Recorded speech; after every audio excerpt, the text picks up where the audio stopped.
Somebody You Love is recorded on land that was violently stolen from the Ngunnawal, Ngambri, Darug and Gundungurra peoples. We pay our respects to any Aboriginal or Torres Strait Islander people who might be listening, and we extend that respect to Indigenous people around the world whose lands, cultures and families are being decimated as we speak, including Palestinians, West Papuans and the Rohingya. When Jenna and I share our experiences in the sex industry, it's important to keep in mind that we're far from representative of the breadth of diversity that exists in sex work. We're both white, cis women who speak English and are working in the country that we were born in. We love having you listen to us, but please make sure you continue to seek out other voices whose marginalised identities will have shaped their experiences in work and in life in different ways to ours. Welcome to Somebody You Love, or The Sale of Two Titties. I'm Jenna Love. And I'm Holly Hart. And we're experts in disappointing our parents, breaching community guidelines, and banging the people who vote against our rights. Hey, so it's season 5. Wow. Wild. Can you believe it, actually, though? No, genuinely wild. I would never, if you'd asked me crazy. 5-6 years ago, whenever we began this, I would have been like, no way. Yeah. It can't, was it that? It was in 2021, I think. Was it? All right. Well, I've lost track of time since COVID. Just everything became this weird, time. Absolutely. Sludge. Mess. So, sludge. Perfect. Yeah. But we're here. Yeah. We are. So, to kick things off, I'm going to start by telling a little story. This is the story of how Jenna became an advocate / activist. Now, I've looked up these two terms multiple times because we know I like to be a bit of a pedant, but it's really there are differences, but I feel like there's a lot of crossover in contemporary society. There's even more crossover. Anyway, I kind of use the two interchangeably, even though I know they don't mean the same thing, but I think in a lot of ways they do. Anyway, doesn't matter. Moving on. So I'm going to take you back to 2018 in the before times, if you can remember that far back. So I had, at that point, I had recently gone face out. I had recently kind of made the decision that actually I want to do this as a career. I want to put everything, go all in. I didn't really know all of the negatives that came with going face out at that time. And these days I do not recommend people do that. But, the past has happened. So I'd gone face out and I was sort of thinking that like the glossy escort photos weren't really cutting it for me in terms of branding because I think that you and I are similar with this, Holly, that I think one of my biggest strengths in this industry is my ability to talk to clients and to make them feel safe and to create a nice environment. And to do amazing sex. I'm also very good at sex. That does help. But I decided to post a little video on Twitter, as it was then called, but Holly insists on dead naming it anyway because it is still called that. Elon insists on dead naming his beautiful daughter. Yep. So this little video was entirely for the purposes of marketing myself, basically. It was like, I think it was a 2-minute 20 limit on videos at that point, and it was just me being like, hello, I'm Jenna, you can book me, and this is what I sound like, and it's what I look like when I'm moving. Because a glossy picture of me, like, okay, cool, but they all kind of look the same at a certain point, right? And then people started asking questions because I'd kind of opened up the conversation, I guess, and then I started answering the questions. And quite a lot of questions were coming through about Mr. Love. And at this time, I regularly had people saying that they didn't believe that I was married, that it was like a fantasy or something, which is just continues to be crazy to me, but people genuinely just could not believe it was possible, or they thought that I was married but that my work was a secret from him. They were like, he doesn't know what you do though, does he? And I was like, no, he does. I'm what? I asked him if he would consider being in some of the videos, basically to prove a point, basically to be like, no, he's real, because that's the kind of person I am. I like to prove a point. And shockingly, he said yes. It still surprises me that he said yes, but as we know, he's been on the show, so he continues to defy my expectations of his shyness. Interestingly, slight side note, I told some of my friends in the industry at the time that we were going to do it. Like, I was like, oh, isn't it cool? Mr. Love's going to come and do some videos with me. And they all strongly advised against it. They were like, that's not a good idea. And I was like, why? Like, I've always been open about being married. I don't, like, it's fine. And they sort of said, yeah, but it's a big difference between clients, like, knowing that there's this ephemeral husband somewhere, but actually seeing him, or even just seeing his torso, because he wasn't showing his face in the videos, of course, even that, it like puts a face to the name and makes it a bit too real for them. And then, of course, that made me so much more want to do it, because that's the kind of person that I am. You are, yes. So I was like, oh, well, I'm definitely doing it now. So we filmed it, and they received quite a lot of traction. And again, at this point, all of this was me thinking, I was just thinking about it purely from a marketing perspective. I was just trying to get my name out there, stand out a little bit on social media, and, you know, which was a very, very different space at that time. But still, it's all about algorithms and standing out. And then I think it was in 2019 that I was contacted by somebody at Swap New South Wales who asked if they could interview me for their industry magazine at the time, because they were doing a feature on relationships. I didn't really think much about it. I said, yeah, of course, because that's the kind of person I am. I headed into the city and went into the Swap office for my first time ever, met a couple of people. I had no idea who any of these people were at that time. And then we sat down to do this little interview. It wasn't an audio. It was like she was writing an article, which I know, old school, wild. Now, one of the first, she had, you know, a little list of questions, and one of the first things she said was, so, Jenna, you're a sex worker and an activist. And I cut her off because I was like, whoa, no, I'm not an activist, like, I'm just a hooker.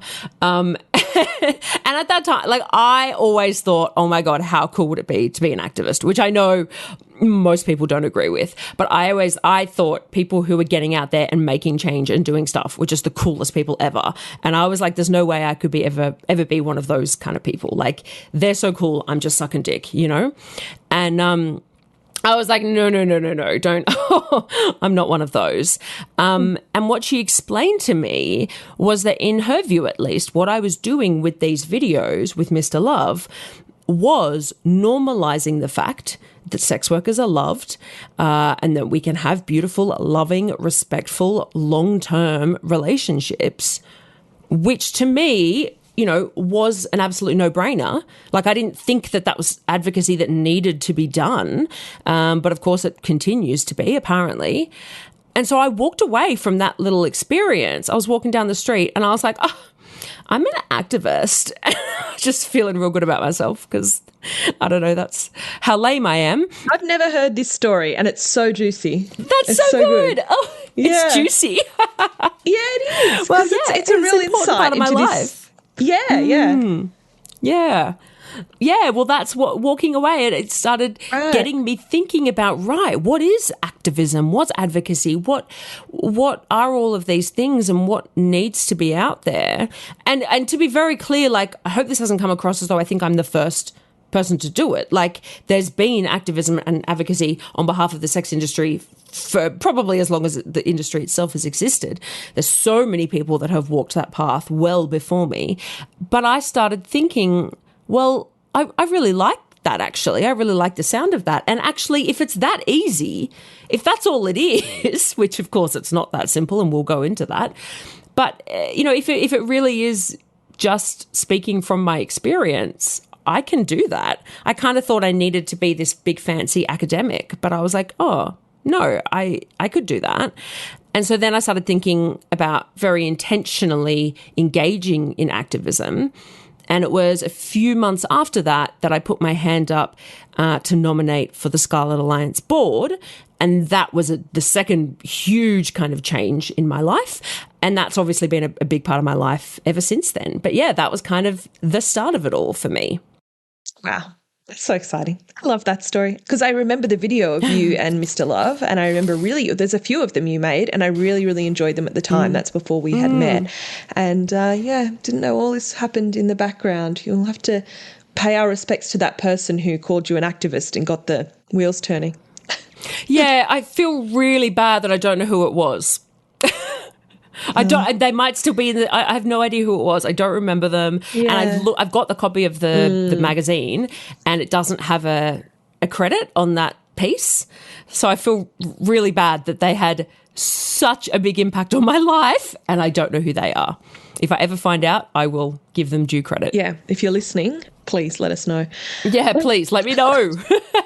So the reason I shared that little insight into my life is that because I think that there are a lot more people in our industry who are engaging in representation, in advocacy, and in activism without realizing that that's what they're doing. And on top of that, a lot of them are doing it under their working name and showing their face, which is the way that I do it. And that's a really specific little niche that has its own set of issues. I think everyone who has access to social media or even just the news these days would be familiar with the rise of sex worker visibility online. The moral panic around this is one whole facet to delve into, but what about the experiences of the workers themselves? I'm sure off the top of your head you can think of a few names of TikTok famous or Insta famous sex workers. Whether they're doing videos of get ready with me before work, money counts, educational videos, TikTok dances, they're all there for a range of reasons, and they are their own. It can be as simple as a hustle to acquire subscribers for online content. It can be an altruistic reason, such as advocacy. It can be for a sense of community, creative expression, or a mix of all of the above, and plenty more reasons. Increased visibility of a marginalised group online can be a double-edged sword. Sure, the humanisation of the community goes a long way, but the increased scrutiny from peers and civilians can be fraught, and there's no guarantee of any positive outcome. You're not guaranteed any increase in money, you're not guaranteed any special treatment by anyone, or that you're even going to make change in society. Today, we're going to scratch the surface of the landscape of sex work influencers and accidental activists. Yeah, and I think this is the thing. Like, there's so many things that I reckon people are doing that they don't think about as being activism necessarily. And it may not even be their intention, and that's absolutely fine. It doesn't have to be their intention. But I think that the reality is when people see anything that we do, they take it as being representative of the industry. Unfortunately, it's not necessarily what people have signed up for. You know, I mean, making this podcast, obviously we have disclaimers up the wazoo, but at the same time, we have committed to doing some level of representation of the industry, right? Even though it's only representation of our own experiences. But a lot of this other stuff, no one's thinking about it in that sense. So as you said, like get ready with me's or like little vlog kind of a day in the life videos on TikTok. A really common and kind of low effort one is answering the anonymous questions on NGL or Curious Cat or any of those kind of apps. Putting up blog posts on an advertising site, like a lot of the escort advertising sites have. There's a function where you can post your own little blogs, all of that sort of stuff. Like we're doing it, I assume most people are doing it for the same reason, which is engagement, traction, and ultimately marketing. We're trying to get your voice out there and trying to be seen because the industry is very oversaturated, both in person and online. But, you know, I think it also stumbles into this area of what I call accidental activism. I don't know if that term has been coined, but I've decided to coin it if it hasn't. So if it's not, I'll take that. Thank you. I don't want to sound paternalistic, but I really worry when I see people who I think have stumbled into that space, because no matter how much you think of your online profile as a representation of your business, which is all it needs to be, and in industries that are less marginalized than ours, that's all it is. You know, I think most businesses have social media accounts and don't face the same level of scrutiny, and people don't necessarily think they're speaking on behalf of the whole industry. But in our case, it often is seen that way, and that is just such a big fucking burden. It's a lot. And, you know, I think there's this specific, as I've mentioned, this specific level of that burden when you are not only doing that, but you're also doing it under your work name. Because I think for a very long time, a lot of sex workers did advocacy and plenty still do under a different name, under a different identity, wearing a mask, whatever. I think a lot of people don't know that. I think you probably have more of an insight. I certainly didn't know until a few years ago when you told me that. You know, there's a lot of people in the community who separate their personas for that. Hugely. And, you know, early on in my stumbling into this world, I had a few people, you know, give me advice around that. And not even that long ago, I had somebody who's been in the industry a long time, who's wonderful and is a friend of mine, who really sat me down and was like, you really need to consider separating it. And I was like, babe, the ship has sailed. And she was like, it's not too late. And I was like, oh, I think it is. I really do. Like, imagine trying to erase Jenna Love off the internet. Like, oh, she's gone cross-platform, baby. Like, but yeah, and I mean, early on, someone said to me, again, a good friend of mine, when I first got onto the board at Scarlet, she said, hey, just let me know, hit me up if you need someone to speak to about doing this work under your work name. And I was like, what? Like I had never thought about it. And it probably took at least a year, maybe even 2 after that I went, oh, I know exactly what she was talking about. And I probably should have taken her up on that chat. I just didn't realize it was a thing at that time. And I know now that she was telling me that because she'd just been through a year of hell of experiencing just that. So thanks for letting me know that, yes, not everyone is aware of that. There are a lot of people in this industry who have been working for 5, 10, 15, 20, 25, longer, who have been doing advocacy the whole time under a completely different name to their work name. Sometimes that name is their legal name. Sometimes it's a third name. They've got an advocacy name, essentially. And I think there's a lot when I read... now that I'm studying and I'm looking at research around sex work, and depending on the way something's written, and I don't want to out anyone, obviously, and I can't because I don't know the answers to this, but I read something from this researcher who's not said that they're a sex worker, and I'm like, oh, I reckon they might be. Because historically, it hasn't really been possible until quite recently to be out as a sex worker and an academic. And the same with a lot of these things. So actually, you know, I think there's been a lot of people who have existed and we've known their names and we literally just have not known that they are actually workers themselves. Anyway, back to what's happening now, though. So we're going to chat some pros and cons from our own experience and also from our thoughts looking around at other people. I think for me, the initial one is that having a face for the cause is so, so valuable. And the question then becomes like, but at what cost? Like, whose face is it? And what is that person risking in order to be not the face, but one of the faces for the cause? But I can tell you from speaking with media, they want a face because that's what sells. That's what gets clicks. That's what connects an audience to a story. So if you're doing a piece about sex work, if you're a decent journalist, you will contact Scarlet Alliance and you will contact whatever your local organization is, and you will get the party lines and you will look at the research and you'll do everything properly. But no one's going to click on that. No one's going to click on a research essay that you've just done about the sex industry. What they need is a face or a person that they can learn this story through. So it's really useful. I do this a lot, and we'll talk about this a little bit more in the next episode, I'm sure, where I speak to media as like, oh, hey, I'm just your friendly neighborhood hooker, but I'm jamming in advocacy lines as we go, you know? So being willing to put that out there is so valuable for the cause, because it comes back to the stuff we're always talking about, where people are like, oh my God, I've never met a sex worker, or you don't look like what a sex worker looks like. And it's like, no, actually, I literally do. I just look like a normal person. This is exactly what, so I think that's, it's really valuable. But yeah, the question then is, what is the risk and the cost to that person whose face or name is out there? And I think having your face attached to the cause, while really good from an advocacy standpoint, is also obviously, or can be, really beneficial for the individual to leverage that content. So like we were saying before, it goes hand in hand. You're doing what you're doing, hopefully to gain traction and to gain viewers. And perhaps that's really good from an activist perspective, if you are advocating for the industry.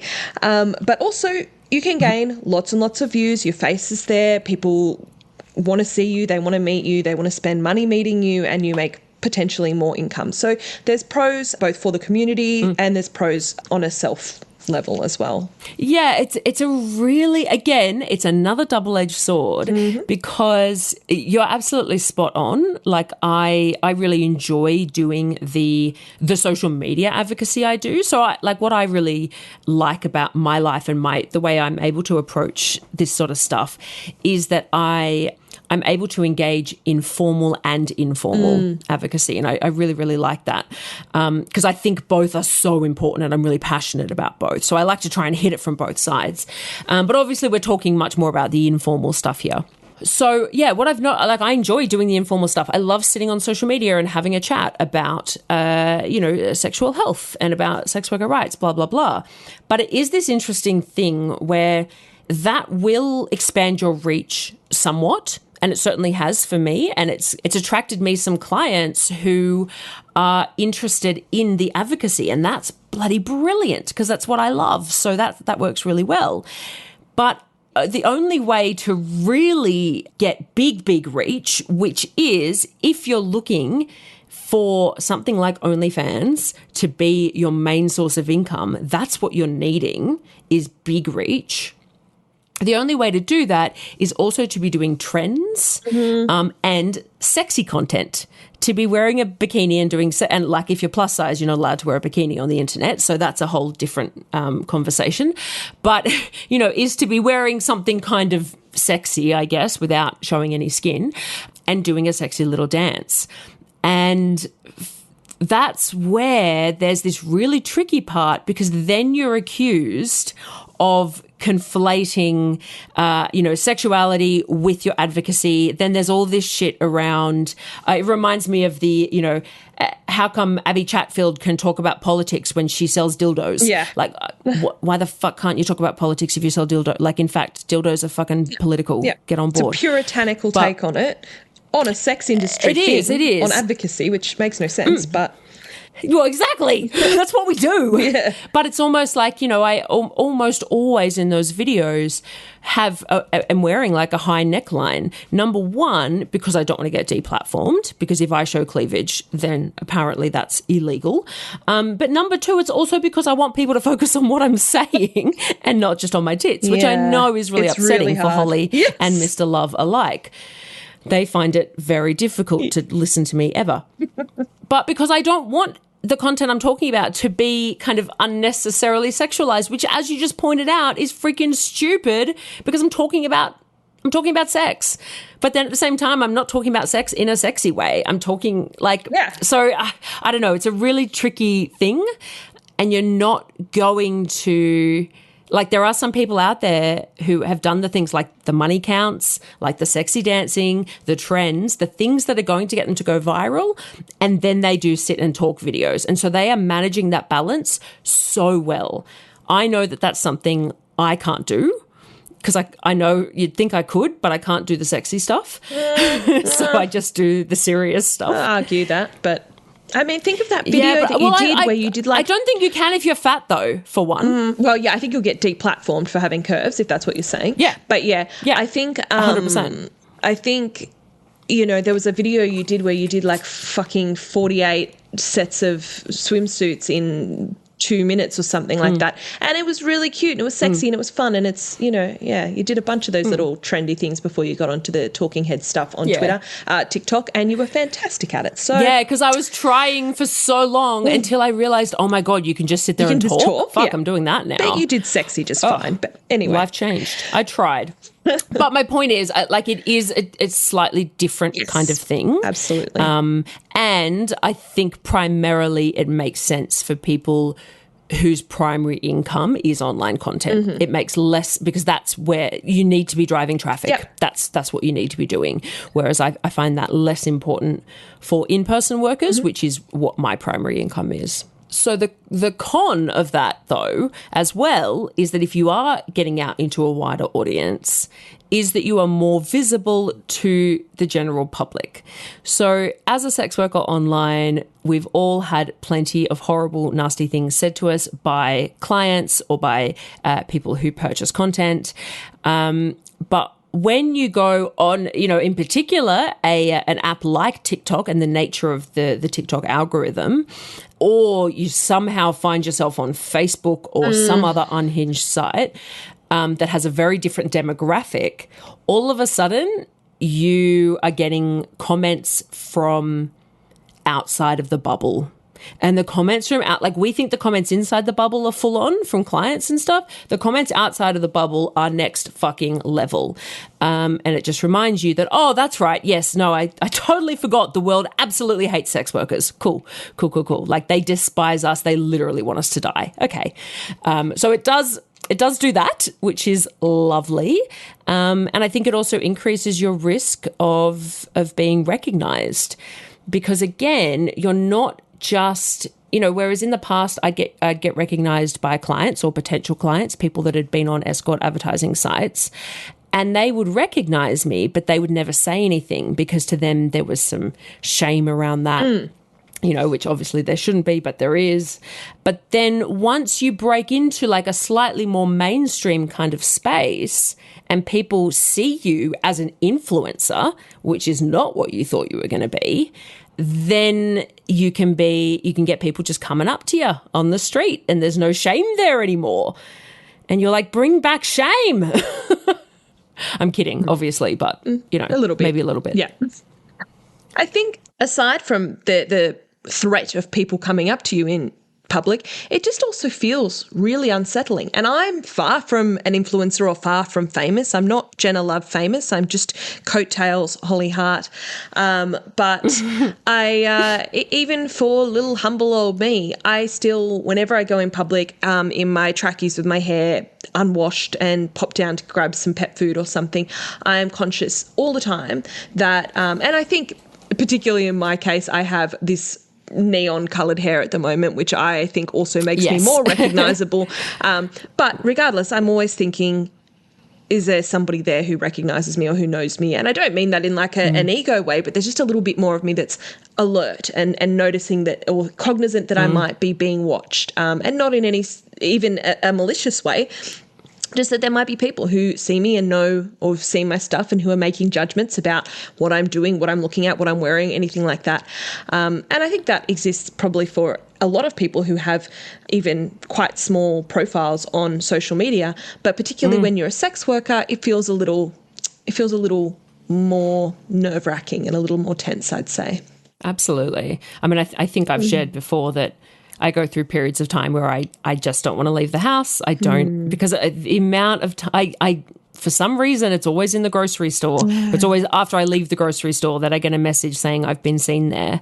And I don't, sometimes it makes me worry about my future, because I think I don't want to become somebody who can't leave the house. That's, obviously not what I want for my life. So, it's a really genuine fear. And I also then have this, as you said, it's not an ego thing, but it feels like I get, and I notice when people recognize me sometimes, and I feel like it's embarrassing to say, oh, I think that person just recognized me, because you feel like it's an ego thing. You feel like, oh, I think I'm famous. No, I don't.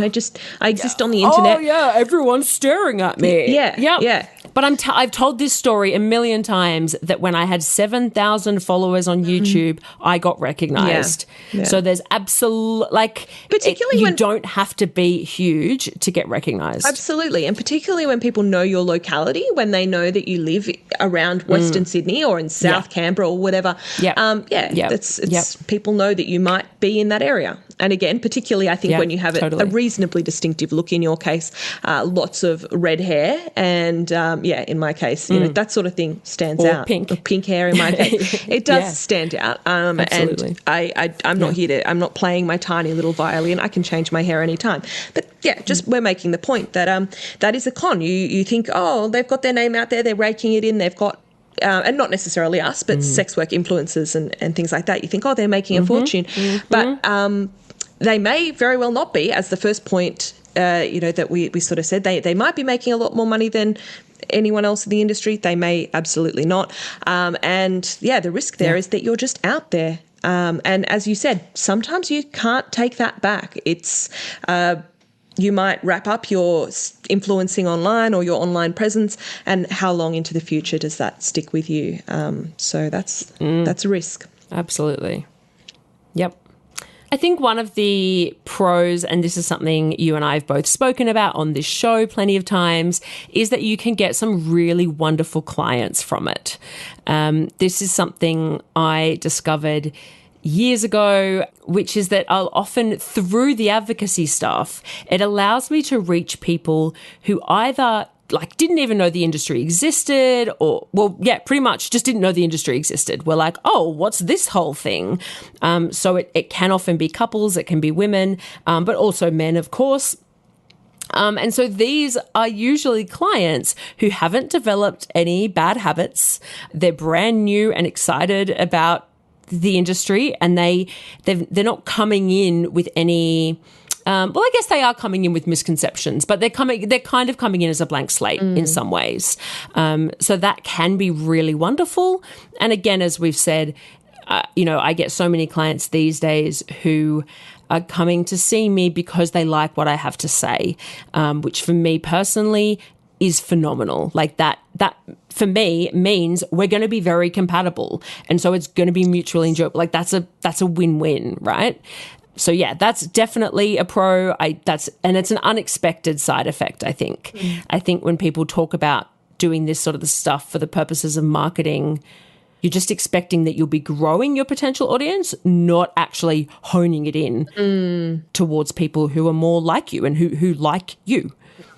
And that is something that I have when people have asked me for social media advice and things like that within the industry, which I'm sure most of them come to Jenna, but occasionally people ask me for things.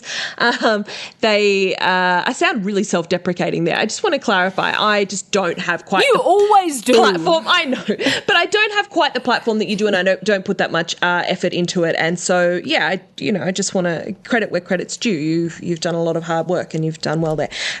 But when people do ask me, I'm like, I think that more than creating content that catches eyes necessarily, I think what is really helpful is putting content out there that is really you and that's really authentic, and giving people an insight into you. Because like you said before, it's having that sort of authenticity that really draws people in, and that humanization. There's an oversaturation of people out there, and standing out is helpful, whether that be a sexy dance maybe, but I think often just being real is really inviting to a lot of people. But also it does tend to steer people to see you because they align with you, and that's really nice as well. So I think it's really nice to meet these new clients who like you because they like you. It feels great to meet them. One of the negatives, which we will go into more detail next time, absolutely, is that you can be taken out of context, misrepresented, and used for messages that you don't endorse at all. And again, this is not exclusive to sex work influencers. It happens to everyone. You see people being used to endorse products that they've never used in their life and whatnot all the time, It's a nightmare out there. But yeah, that's definitely a big risk. Anything that you put out there can and will be used without your consent. Like, that's just the world we're living in. It's like a reverse Miranda rights, anything, isn't it? Anything you say can and will be held against you and will be used. Will be used against you online. So good luck. Yeah. So true. Yeah. And for me, the kind of final thing that is absolutely a pro and a con is the industry itself. So I have been so lucky to find such great support within the industry. A little while ago, I posted a video about something and I got a text from somebody who, I don't know how to describe them. I want to say in like the nicest possible way is like an elder, but I don't mean that they're old. I mean that they've been doing this a long time, basically. They know more than I know. How do I say, what's a better way of saying I don't know. I think it's the right word, but I don't like it. I'm like, oh, okay, good. Okay. Yeah. I just mean a senior. But no, see, that's bad too. Anyway, the point is it's not age related, it's experience related. But I got a message saying, hey, do you mind, can we have a chat about that video, you know? And I gave them a call and we had a chat about it. And they were basically saying, I'm not sure. Here's what my concern is, the way that video could be taken, basically. I see what you're doing. I love what you've done. But I think there's maybe this other side to it. I'm not sure. And to be clear, they weren't asking me to take it down, but they were asking what I thought. Like they did it in the best possible way. They did. I remember and it. They were correct. I had not thought about the other side of it that they had shared. And I was like, yeah, no, you are right. I need to take it down. And they were very like, I'm not telling you to, you know. I said, no, I know, but you're right. I think that actually that's not what's needed right now. And there is an element of risk there that I hadn't considered. Not personal risk, but risk to the industry. And so, I mean, that's phenomenal. And obviously that's the best possible way to do it. Often people don't do criticism in the best possible way. We know that. But that was wonderful. And I felt really, you know, that was somebody that was looking out for the industry and looking out for me at the same time, which is pretty special. And you can't always ask that from people who don't know you, you know, whereas this is somebody who does know me and I guess knew that my intentions were good. But unfortunately, a lot of people don't know that. Another great part of the community when you're doing this sort of online activism is also just the signal boosting that they provide and the support, definitely. Just the engagement and the backup and feeling like you are standing for something, even if you're making that point quote unquote alone and independent of like an organization or a group or anything like that, and just feeling that everyone around you agrees and that they've got your back. That feels so good, and it feels really nice to be supported and everyone sort of work together towards a common goal, even informally. Yeah, that's such a good point. I didn't even think of that. I mean, it's, from other people who are creating the same content because we all want the same messaging to be elevated, but also from people who aren't making that content or don't feel like they're in a position to, who are often like, oh my God, thank you for saying this shit. Like, I wish I could say it, you know. It is amazing. You're absolutely right. And it just like makes you feel like you are sane. Because you're like, oh yeah, okay, cool. What I'm saying does make sense to some people. It's a minority, but we're in it together. And there's so many workers who listen to this podcast who have so much beautiful stuff to say, even just about this, and that you don't realise sometimes the impact that you're having on members of the community that you. I don't know. Obviously, like I was saying before, I'm terribly self-deprecating, clearly, but. Yeah, it just sometimes you have no idea, and people that have been working quietly, living their own lives, come out of the shadows and they tell you this massive impact that you've had, and that is just gold. It's so special, even if it's not that you've made any particular massive moves, which in Jenna's case she often does. She's doing a lot of really higher level advocacy and getting quite involved in things within her, particularly her role as Scarlet and things like that. But sometimes just as simple as a really basic tweet that you've made or something like that. People will come that you've never spoken to and be like, wow, I've thought about that for months and it really meant something. So, yeah. Oh, absolutely. But this is what I mean about the formal and the informal both being so crucial, because we can get the laws to we can very slowly and painstakingly attempt to get the laws to change. But if we're not changing if we're not having impacts on the people around us, it doesn't matter. As we always say, you can have a law preventing discrimination. It doesn't stop anyone from discriminating. So 100%. It has to go at both levels. And that's like, I've had people who have said they sent the episode with my mum to their mum, and it helped with their relationship around their work. Like, that is huge. That's not a little thing. It just means the world to us. So yes, let's stop congratulating ourselves. But it is a big pro. That is definitely a big pro. It's really nice. Yeah. But the flip side of that, and that Holly and I never, ever, ever want to shit on this industry. But I'm here to slam it. But I think I get all the time, I get clients saying, oh, do you cop a lot of flack from, religious people or the right wing or, people that are, what do they call them? Like, what's the word for somebody who's really like puritanical, I guess, from the Puritans. Conservatives, yeah.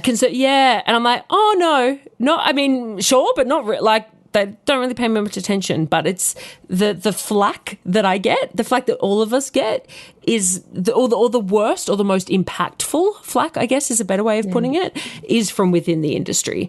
And it is people, criticising what you've said or the way you've said it. And that is sometimes valid and sometimes not. And it can be really, really hard to take, especially to hear that you may have said something that could cause some harm to this community that you care so deeply about and that has been harmed by everyone since the dawn of time. To hear that maybe you've contributed to some of that is awful. It is so hard to hear. And as I said, sometimes it needs to be heard because sometimes we make mistakes. We all do. But also sometimes it's actually not coming from a good place. And I think that working that out is one of the hardest things about doing any of this sort of stuff, is working, because I think if you take every single piece of feedback or criticism as, oh my God, you're right, I have to never do that again, I've got to change this, you couldn't ever achieve anything. But if you took every single piece of criticism as, oh, they're just jealous and they just don't like that I'm saying what I'm saying, or they're just trying to bring me down, or if you just ignore all of it, you're also not going to improve and not going to be getting, neither one of those is a good option. You don't have the resources to take on board every single thing someone says, but you also do owe it to yourself and to the community to take on board some of it. So I think that's been the hardest thing for me, is going, is this feedback genuine feedback and has it been said with goodwill, or is this somebody who doesn't like me or who's got to be in their bonnet or who, whatever, just wants to make me feel a bit shit? And I think it's really hard to know which one's which. I think that was a really well-rounded analysis of that sort of scenario and a really fair way to look at it. I think it's also very telling that so much of your concern comes from harming the concern of harming the community, that you are such a gentle soul in that way and so thoughtful. And I think it's relevant. I think obviously that is what we're aiming for, is not to harm the community. I would hope that goes without saying, but you never know. I, on the other hand, I am quite passionate about this, and I rant about it to Jenna a lot, about just sometimes I think the unfair standards that industry advocates are held to, and this is not just a woe is us situation. We are very, very well treated by the industry and by our peers. We get a lot of love. I'm going to say it's outweighed by any criticism. Yeah. The criticism is outweighed by the love, massively, hugely. Yeah. But I see it of lots of people who are accidental activists and influencers on social media. Yeah, and those people are getting it from both sides. This is the issue. Yeah, and it really, really frustrates me because I don't think anyone is above criticism. I don't feel like all of this doesn't need to be said, but I am going to say it because I don't need somebody to take what I've said out of context and do exactly what I'm talking about and say that I've said the wrong thing. Nobody is above criticism. We're all just trying to do the right thing. Nobody's trying to cause harm. The vast majority of people who have their TikTok accounts or Instagrams or whatever it is that they're making content on are trying. They're just trying their best. And I think sometimes the industry under the guise of wanting to make sure that all the T's are crossed and all the I's are dotted and all of the things are in the right place, gets a little over the top in policing each other. And I think that can be so detrimental. I think it comes from the right place. I think that they also mean well, but it gets to the point where I'm going to sound like a right-wing loony, but it feels like you can't say anything because you're just being criticised so much. You can't say slurs. You can't be a shithead like that. No, you can't even shoot people anymore. What's the world coming to? Apparently genocide's not okay. Wild. What has the world come to?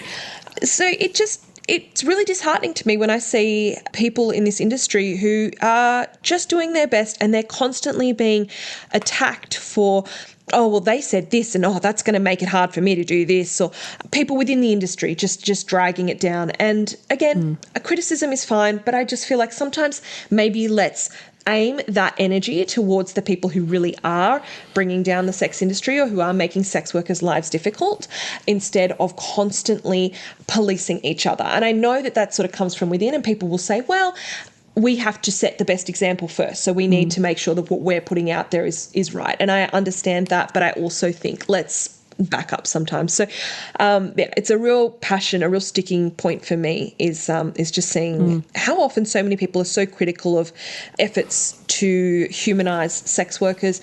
And my frustration then comes as well back to, well, do it yourself. And I don't mean make a big TikTok account with your face out or whatever, or create, I don't know, items, merchandise or whatever that people have criticisms on.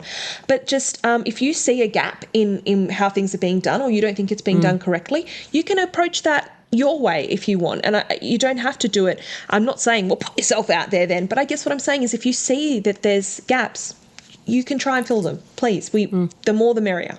Yeah, and I do agree, and I get, as you said, like it is, my biggest concern is always, am I doing harm or good to the community? I mean, that's one of the things that keeps me up awake at night, But I agree with you, absolutely, because I see some of this shit happen and it is just ripping people to shreds. Yeah. And it's just so unnecessary and it's hard to watch. It's so hard to watch.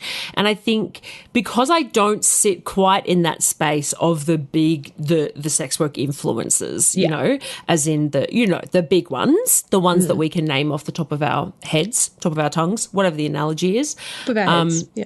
Because I don't sit quite in that space, but I look at them and they are getting all of this crap from outside of the industry saying, this is what's wrong with America. And you're like, well, they're Australian, but anyway. And then they're representing our industry badly and they're making it hard for the rest of it. And you're like, oh my God, like no one's, and that's not to, again, as you said, no one's above criticism. And if they are doing something harmful, then somebody needs to speak to them about that. But in these cases, it's often not, in my mind, I agree. It's things like doing a money count video, which, I think I'm not into. I don't think it is indicative of the decline of modern society or that it's ruining the sex industry, right? I don't think that.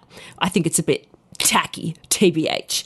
But that's a moral judgment coming from my own experience, But like the level of vitriol is not proportionate to what these people are doing. If they were standing up there saying, the sex industry ruined my life and it's the reason why I, have these negative things. And like if they were saying harmful things about the industry, that's a different story. But these are just people, who aren't doing the quote unquote perfect representation. Yeah. Who is? But they're also not hurt. I'm sort of like, well, it's kind of neutral in my view. Yeah. I look at it and go, yeah, look, it's not really to my taste. It's not how I would do it.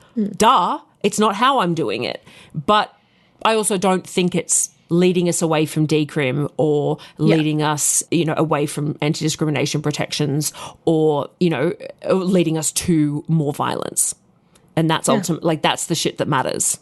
I did little slightly different topic, something, I don't know what it was, but something you were saying then made me think about, there is this thing where, I guess the idea of this perfect representation, which, as you said, none of us can do because no single person in any marginalized community has had all of the experiences possible within that community. And as we've said a million times, the people who are the most privileged in that community are the most likely to be in a position to be able to speak out. So you're going to get people like me and Holly with a podcast. That's what's going to happen. There is a lot of criticism globally. There's always a lot of criticism about organizations, about companies, etc., about, bureaucracy and red tape and all of that. But I think the pro of that side of things is that organizations that are representative, like sex work organizations, but this applies to in all different fields, are responsible for doing extensive consultation. They are responsible to their members and to their communities. And thus, the stuff that is getting put out, they absolutely also make mistakes. But the stuff that is getting put out is generally more representative, I would say, than any one individual. 100%. So I guess what I'm trying to say is that holding an individual to the standard of the party line is kind of unreasonable. But this all comes back to media literacy, including social media literacy, and us, because we don't expect it from people in other industries, and we shouldn't expect it of people in the sex industry. So an individual talking from their experience, we can put all the disclaimers in the world out there, but they should only have to speak from their experience. So to be expecting them to have all the perfect, I get it, because I listen to these things and I go, oh, babes, I don't know if maybe this isn't the job for you, as in not sex work, as in advocating for the industry, like you're not quite across things. But how can we expect an individual to be? That's unreasonable, I think. Yeah, I think it's important that we remember we are all just human and we're all just doing our best, and it would be really nice if within the industry we could really support each other as much as possible, give each other the benefit of the doubt that maybe this person means well and they're trying their best.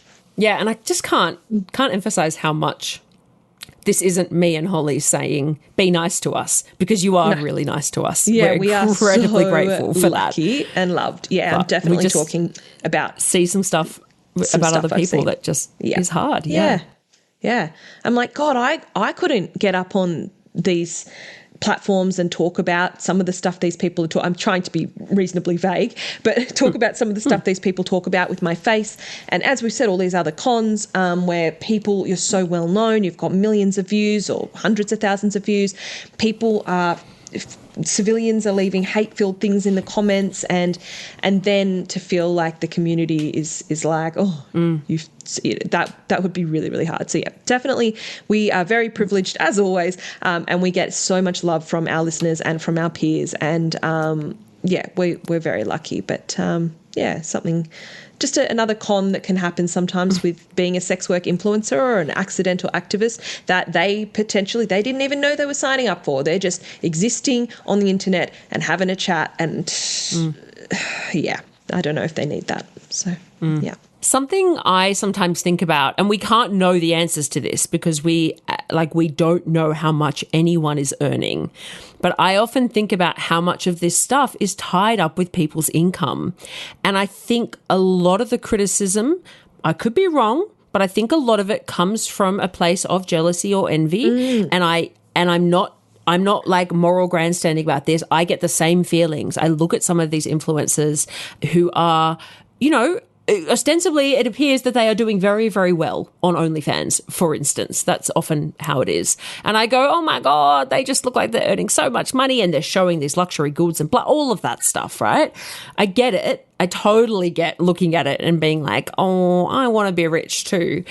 And I think that's where a lot of it comes from. But then I wonder how often is, for someone in that position, did they have one video that went kind of viral, and then that that month they earn X amount of money, and now they are just in this cycle where they are just constantly trying to hit that amount of money again, and they are burning themselves out like that. That it's not a fun game, the social media game, the influencer game, whatever, And I so often am watching going, oh, they've got so much money. And then I think to myself, yeah, and what toll is it taking for them to maintain that much money or keep it growing, because that capitalist urge is deep inside most of us. You know, it's very hard to undo that, to do the work, to get rid of that.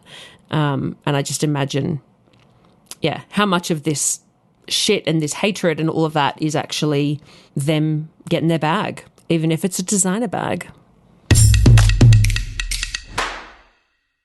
Time for our first question of the week for this season. I have stopped seeing a sex worker on a regular basis after 4 years. The worker has suggested we transition to a friendship. In your experience, is a friendship between a worker and a former client possible? The reason for stopping is that I have started a romantic relationship. So the first thing I thought was, well, does the person you're having a romantic relationship with know about this? Because that if you're stopping seeing this worker because you're now in a monogamous relationship or whatever, that's fine. But if the question, then I think that person's view on whether you maintain a friendship with somebody that you're sleeping with for 4 years in a transactional way, I think their view is relevant. I think it's likely they'll have a problem with it, and I've got a problem with them having a problem with it. But regardless, that's the person that kind of matters in this scenario. But let's just say that they're it's fine. Yeah, I agree with you. I think that is a big problem, and I just question how much honesty is happening there. Are you being honest with your partner about the dynamic that you have with this person, or are you just introducing the sex worker as, oh, this is just a friend? Because I think that honesty is really important, and I think you should be telling your partner, be really honest with your partner about who that person is. And if you're not able to be, then I think it's really problematic to continue to have that relationship. Agreed. I think we know so many people that aren't able to be open about having seen sex workers in the past because there is so much judgment around that. So I get that. But I agree with you, Holly. If that's the case, then that sex worker can't continue to be a person in your life. Yeah, I just don't think it's a healthy it's not dynamic fair to them to have. Or to you or to your new partner. No. It's messy. In regards to whether a friendship with a worker and a former client is possible, I think it is possible. I have a number of clients that I would probably be friends with to some extent within limited capacity. Something I say to a lot of my friends is that I just don't have a lot of time for friends. I have lots of really wonderful friends, but without going into the whole Holy Life story, I have a sleep disorder, which means I have limited hours in the day as it is. I have lots of pets. I'm trying to do my job and various other things in my life. So I don't just get a lot of time to catch up and do things with my friends, and I'm somebody who will catch up once every 6 months or something. So when somebody says a friend to me, that means a pretty chill vibe. So I wonder how much you're expecting from that sex worker out of that friendship, whether you're thinking, okay, it's somebody that will maybe send a meme to once every fucking now and then, or we'll I don't know, maybe go and see a movie once a year or something. That maybe. But if you're expecting that this person is going to be someone you talk to day in, day out, and that you're going to somehow have a stronger, closer, more constant connection with them than you did when it was a transactional thing, I think that's probably really misguided. So I would definitely be curious as to what you are imagining this friendship dynamic to be. It's really up to what this worker has suggested in their own personal circumstances. Back again to how I would approach it. Like I said, there's probably, a small handful of people that for me would be, if they weren't going to see me anymore and I knew that was the limit of it, where I might be like, okay, I'm happy to, say, if they're a local person, I'm happy if you are in some sort of emergency and you need someone, give me a yell, or we can maybe go and have lunch one day, again, every now and then, and that would be the extent of that. I think it's possible. I think and if the worker has suggested it, absolutely.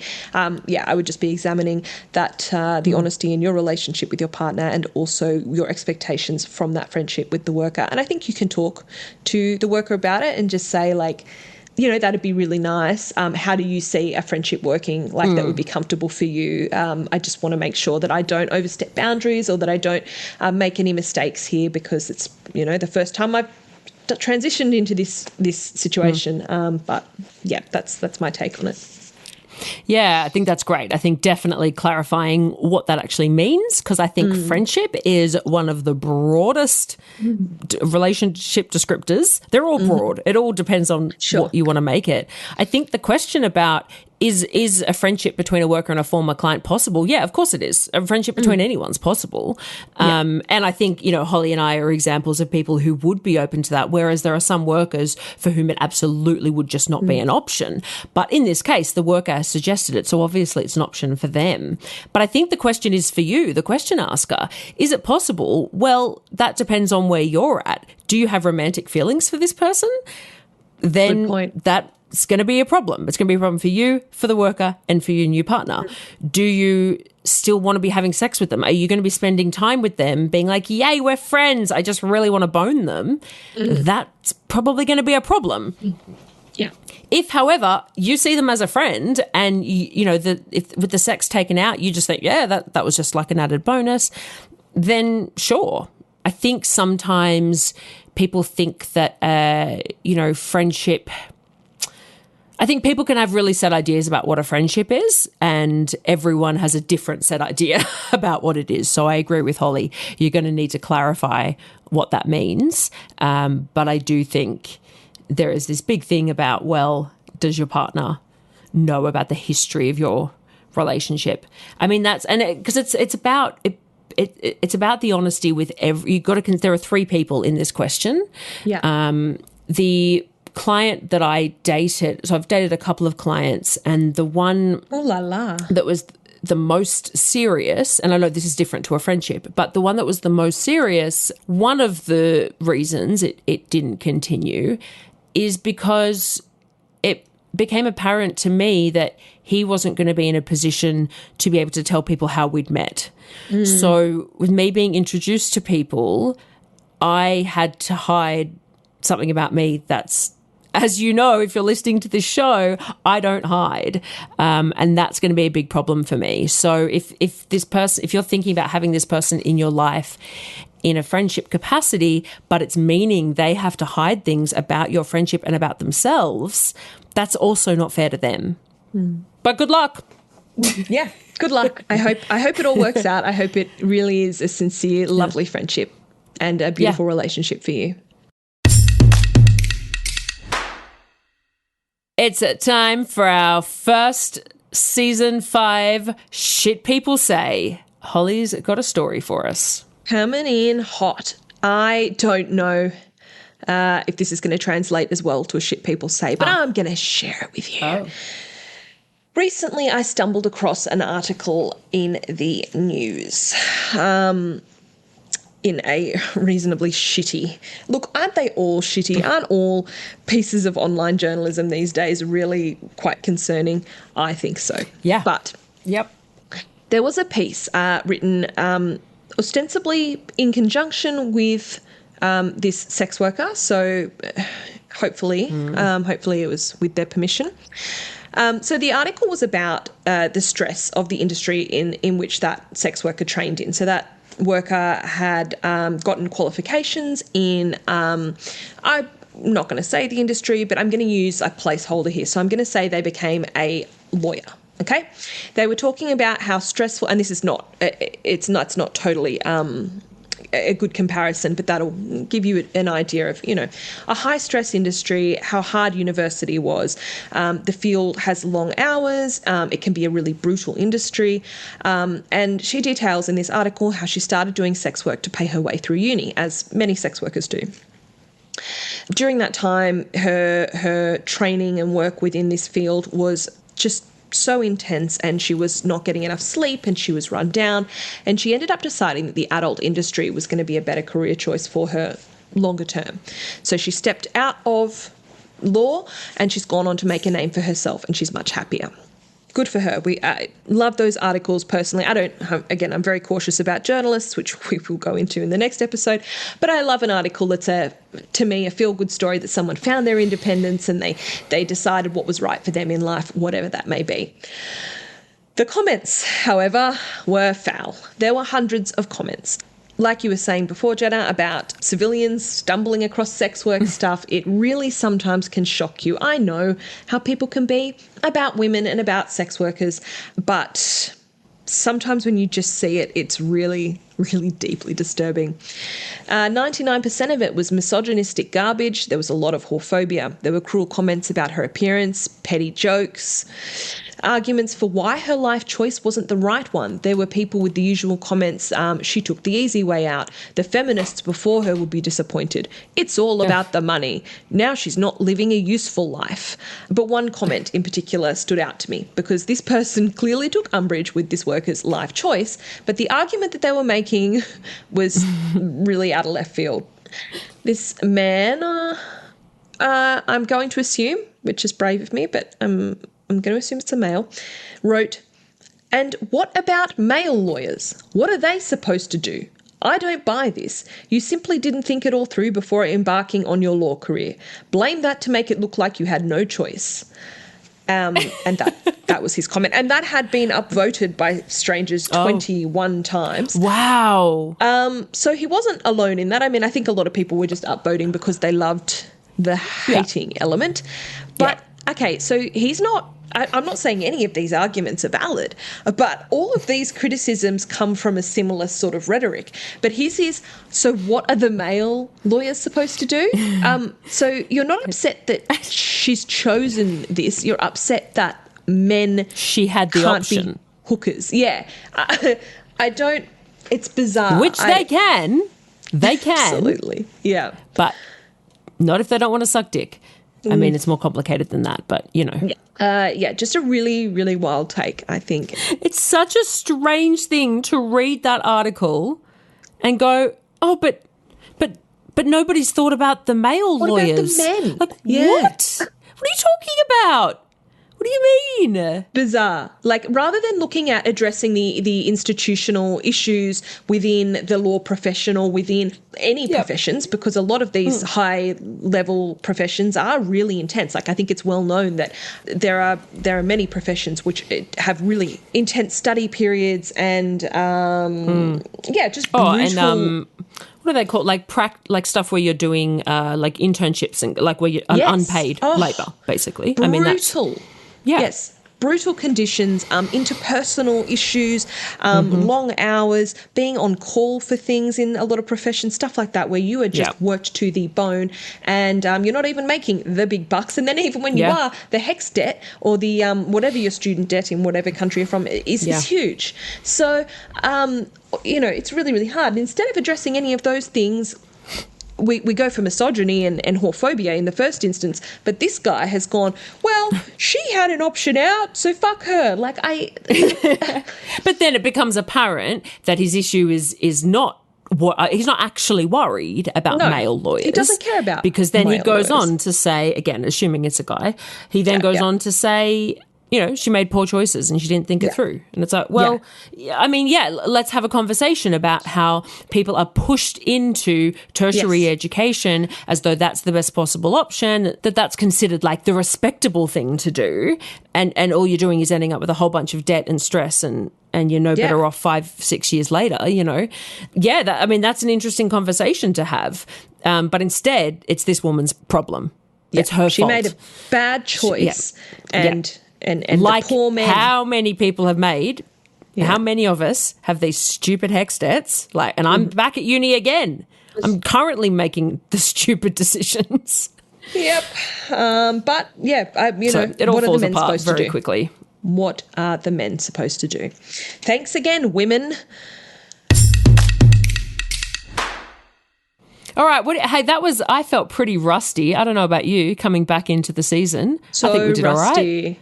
Yeah, I think we did all right. Rusty. I hope our listeners forgive us for any rust and by the end of the episode, hopefully we've got our shine back. I mean, it's not like you and I have stopped talking this whole time. No. Like the podcast that goes on between the two of us has continued, but it still felt very confronting to suddenly be in front of the microphone. So it got a little bit, the thoughts were coming in different shapes to usual at some points. But anyway, we got there. Yeah, we hope you enjoy the yaps. Yeah. Should we do some shout outs for our patrons?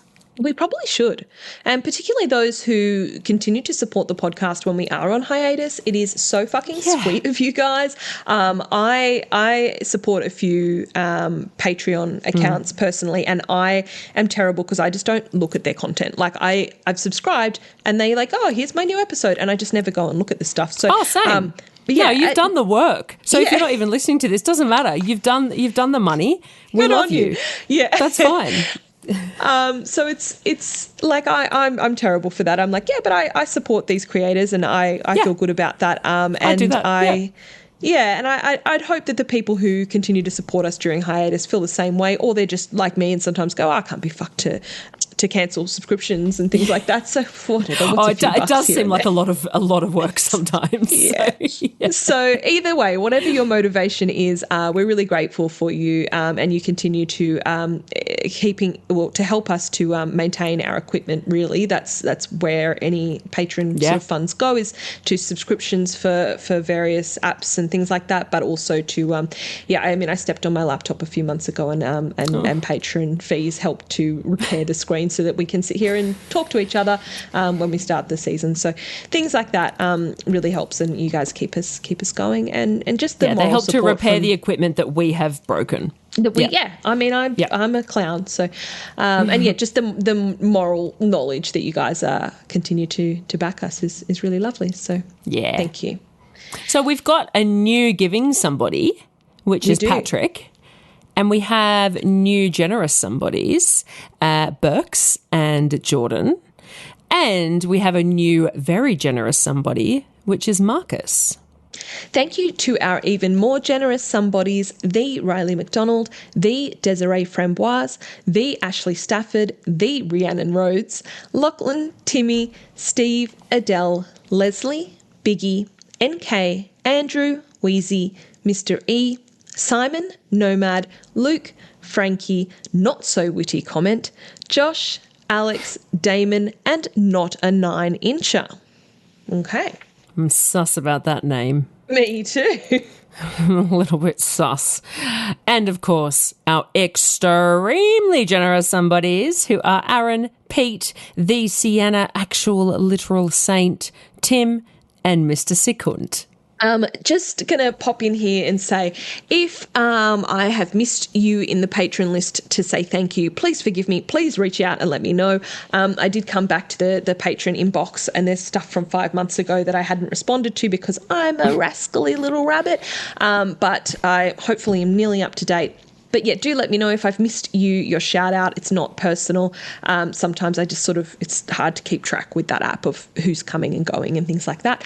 And if I've shouted you out and you're like, oh no, I'm not actually sponsoring you guys anymore, how awkward. Don't worry about it. We're fine. Your name's there. Yeah. You get a bonus thanks. So, it means you helped us at some point. So exactly. We're grateful. Yeah.